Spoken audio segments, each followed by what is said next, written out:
Hello sir, interview का sir आपका। Hello जी। Interview पहले से बेहतर था। 21 में भी मैंने इंटरव्यू दिया था, तो उसके मुकाबले थोड़ा सा बेहतर मैं कहूँगा इस इंटरव्यू को।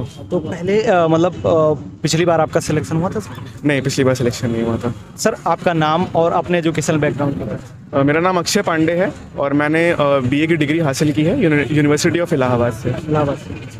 होम डिस्ट्रिक्ट सर क्या पड़ता है? प्रयागराज ही है मेरा। प्रयागराज। तो सर अभी आप इंटरव्यू दे के आ रहे हैं, तो क्वेश्चंस वगैरह किस तरीके से पूछा जा रहा है, इसके बारे में थोड़ा बताइए सर। मेरा ऑप्शनल PSIR था, तो ज़्यादातर क्वेश्चन 90% उसी से रिलेटेड थे। कुछ क्वेश्चन एजुकेशन से भी पूछे गए थे, बाकी यूक्रेन रशिया युद्ध के बारे में और America as a super power के बारे में और स्किल डेवलपमेंट एजुकेशन, इसी पे ज़्यादातर क्वेश्चन थे। जो आपका ऑप्शनल था तो उससे क्या क्या क्वेश्चंस पूछे गए उसके बारे में थोड़ा बताइए। और शंग्री-ला डायलॉग के बारे में पूछा गया, G20 समिट के बारे में पूछा गया, USA as a super power के बारे में पूछा गया, यूक्रेन रशिया युद्ध के बारे में पूछा गया और इस वक्त में और याद नहीं आ रहा। कुछ क्वेश्चंस अगर और बता पाए, अलग फील्ड से पूछे गए हों। एजुकेशन के ऊपर पूछा गया था और स्किल डेवलपमेंट रिलेटेड, और जो हमारी नई शिक्षा नीति है पुराने से बेहतर क्यों है और क्या इस नीति से भी सारी समस्याएं सुलझ जाएंगी, इन सब पे क्वेश्चन ज़्यादा था। और अभी बजट आया है हाल ही में, तो बजट से रिलेटेड कुछ नहीं, बजट से कुछ नहीं पूछा। और बाकी ऑप्शनली मूव हो गया तो इससे रिलेटेड कुछ नहीं, ये भी क्वेश्चन कुछ वगैरह नहीं पूछेगा। नहीं,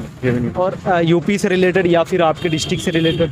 नहीं, ये क्वेश्चन नहीं पूछा था। और ज़्यादातर क्वेश्चन ऑप्शन से ही रिलेटेड थे मेरा। और भी कुछ क्वेश्चंस अगर आपको याद आ रहे हो कि कहाँ कहाँ से अलग फील्ड से कुछ पूछे? हाँ, ऐसा पूछा था कि कालिदास को शेक्सपियर ऑफ इंडिया क्यों कहा जाता है, बट शेक्सपियर को कालिदास ऑफ UK क्यों नहीं कहा जाता।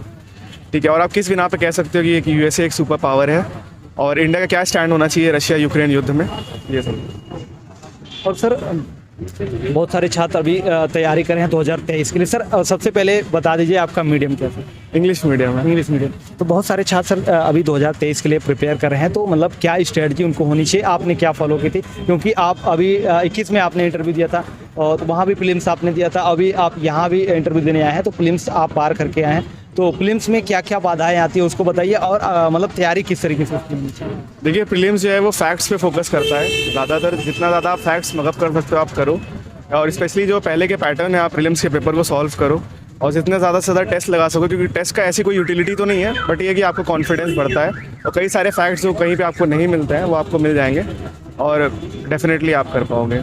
सर जैसे करंट अफेयर का काफ़ी वेटेज रहता है, तो करंट अफेयर किस तरीके से यहाँ पर तैयार करते हैं? Sir current affair facts based ज़्यादा होता है। कुछ क्वेश्चंस आपको स्कीम्स पॉलिसी रिलेटेड मिल जाएंगे, बट जो फैक्ट्स हैं उन पे ज़्यादा ध्यान देना चाहिए, स्पेशली करंट से रिलेटेड। सर मेंस का जो पेपर होता है, तो मेंस के लिए बुक्स वगैरह कौन कौन सी पढ़नी चाहिए? स्टैंडर्ड बुक्स जो होती हैं पेपर फर्स्ट के लिए, सेकेंड, थर्ड, फोर्थ के लिए क्या क्या बुक्स पढ़ सकते हैं? देखिए, जो भी स्टैंडर्ड बुक्स हैं NCERTs हैं 11th 12th की, आप उन्हें कवर कर सकते हो, और जो भी सिलेबस में स्पेशली जो भी सिलेबस में मेंशन है उसको आपको अच्छे से पढ़ के जाना चाहिए, और आंसर राइटिंग की प्रैक्टिस ज़रूर करनी चाहिए। भले आपने थोड़ा बहुत कम पढ़ा है वो चल जाएगा, बट आंसर राइटिंग आपको अच्छे से करनी पड़ेगी। आपने कौन सी बुक्स फॉलो की थी? मैंने ज़्यादातर मैंने ऑनलाइन मीडियम से पढ़ाई की है, तो कोई स्पेसिफिक ऐसी कोई तो बुक नहीं है, but Laxmikanth for polity, modern history मैंने अभी फ़िलहाल नाम नहीं याद है, सबको पता होगा, राजीव अहिर की बुक है मॉडर्न हिस्ट्री की, और बस बाकी ऑप्शनल का पेपर था और जो भी ऑनलाइन मीडियम से मेरी ज़्यादातर तैयारी हुई। जो NCERT होती है वो सर कितना हेल्पफुल रहती है इस PCS के एग्ज़ाम के लिए? देखिए, NCERT से ये कि आपकी एनालिटिकल कैपेबिलिटी बढ़ेगी। जो भी एनालिटिकल क्वेश्चंस आएंगे, स्पेशली जो भी स्टैटिक पोर्शन के हैं, उसको आपको लिखने में समझने में ज़्यादा मदद मिलेगी। और सर UPSC की प्रिपरेशन की है तो थोड़ा बहुत उससे भी हेल्प हो जाती है। तो यहाँ पर जैसे कि जो हिंदी का पेपर होता है सर, तो हिंदी के पेपर के लिए आपने क्या चीज़ें पढ़ी थी, बुक्स कौन सी पढ़ी थी?